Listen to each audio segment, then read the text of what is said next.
Let me ask you something. Do you ever feel like your brain has 57 tabs open and one of them is playing really obnoxious commercial music, but you can't find which one? Yeah, that spinning to sort it all out eventually takes its toll. But in the beginning, the drag on our energy doesn't seem quite so dramatic. And that's the same with chronic overwhelm and burnout. They don't start that way. Sometimes they start to show up as low-key exhaustion, a short fuse, or the fact that you've forgotten to participate in things that you enjoy for the past 18 months. If you're a high-performing leader, here's the hard truth. You're the most at risk for burnout because you've trained yourself to push through, to carry more, to smile and say, I'm good, or I've got it, even when you're not, or you don't. So let's talk about what this feeling of burnout really is, why it sneaks up on you, and how to spot the distant early warning signs before you end up crispy on the inside and all charred on the outside. First of all, burnout is not a weakness. It's not something that happens because you can't handle the pressure. Burnout happens when high-capacity people operate at unsustainable levels for too long without replenishment. It's the consequence of chronic imbalance, not incompetence. That's why we hear so much about work-life balance or just life balance in general. But what that's really pointing at is a rhythm, a natural pulse between work and home, output and input, effort and restoration. For example, I'm a drummer. And if you've ever really noticed the drums in music, they keep a beat, a rhythm. And then every so often, you hear a cymbal crash or a drum fill, like and if you know what specific song that drum fill is from, drop me a line in the comments. But back to my point. What was my point? Oh yeah. My point is that imagine how a song would sound and feel if all the drummer was doing back there was playing one fill after the other. It would sound pretty bad. And so it is with our life. When all we're doing is running from here to there and overfilling it at work and at home, it all starts to sound and feel pretty gross. We need a rhythm and a natural pulse between work and home, input, output, effort, and restoration. When we can recognize where that is starting to get out of whack, the easier it is to recover. So let's get to it. Here are the 5 early warning signs of leadership burnout that you do not want to ignore, and what to do about them. First of all, emotional flatness. You're not melting down, you're just numb. Wins don't excite you, losses don't faze you. It's like you're in grayscale mode. You really can't seem to get in touch with any sense of purpose, and it feels a lot like you're on a treadmill. Yeah, you're moving, but you aren't getting anywhere. Number 2, decision fatigue. The big stuff, sure, you can handle that. But when someone asks, where should we order lunch? Or what do you think about this font? You feel like running into traffic.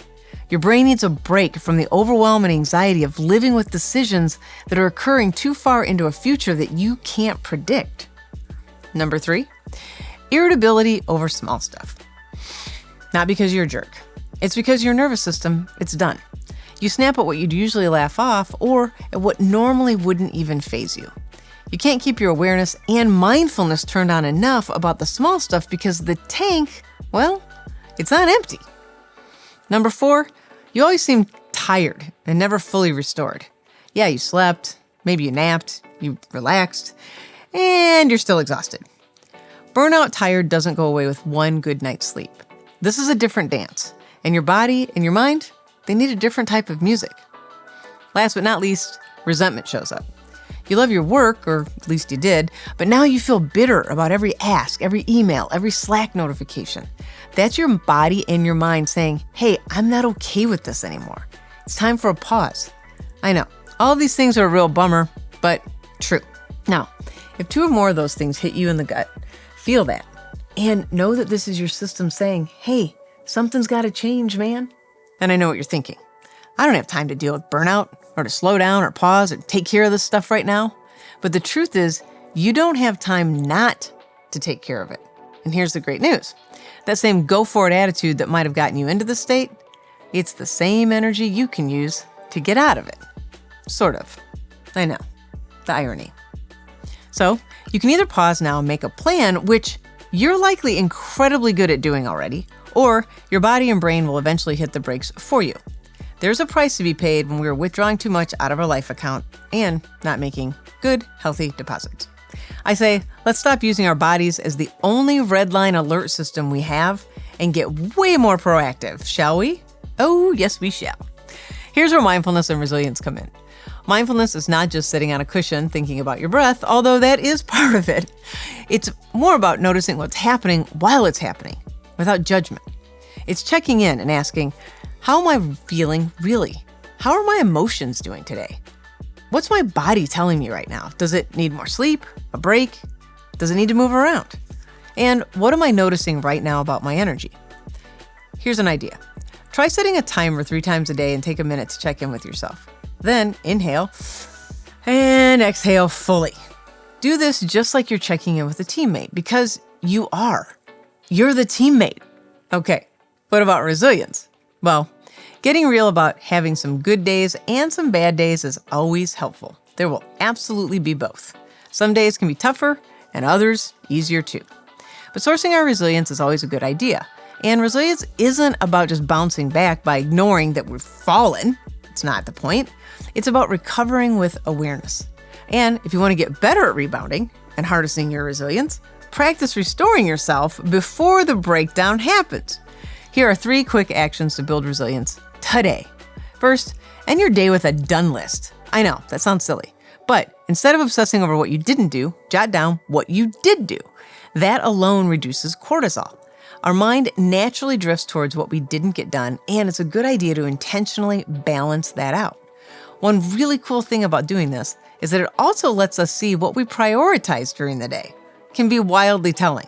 For example, maybe you discover that you really spent the day imbibing on adrenaline and dopamine by putting out fires all day and not focusing on the things that you know were wildly important for your success and performance. Next, move your body. It doesn't need to be Peloton worthy. Just a 10-minute walk at lunch changes your body chemistry, and another 10-minute walk after dinner, that's heavenly. Intentional movement calms the body and the mind. It's a reset. I'm a big fan of doing yoga anytime. There's nothing like 27 sun salutations, done randomly for seemingly no reason. Next, connect with someone. Resilience isn't rugged individualism. It's co-regulation. We can find strength in others, and especially those we care about and who also care about us. Call. And note that I said call someone, not text. Call someone important to you and just say, hey, I'm calling for no other reason than to say hey and connect. It's incredibly life-giving. If you've been redlining it and standing at the brink of burnout, here's the other good news. None of this is permanent, because nothing is permanent. But that means that we can start to make incremental shifts in the direction we would like to go. And if you're nodding along right now, here's what you need to do. Get honest with yourself. If you're feeling chronic overwhelm and you've been telling yourself there's nothing you can do, that means it's time to do something. Then tell the truth to someone who loves you and to the people who care about you. When we're used to being independent and over-functioning, it can be real easy to lose sight of the fact and the reality that there are people who want the best for us and who care deeply for us. Find that person or persons and tell them the truth about what's been happening for you. Next, get support. Get a coach, a therapist, a mentor, and someone who's an expert at helping people who are navigating overwhelm and wanting to perform better at work and at home.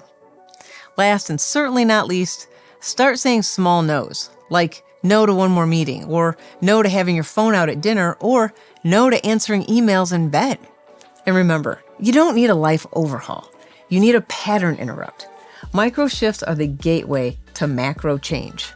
One step at a time, baby. I've linked a free resource to help you get out of the burnout spiral and back to being the calm, cool, collected, and clear-headed leader you actually are. You can grab it at the link below.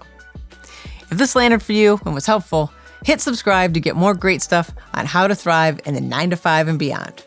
Happy thriving!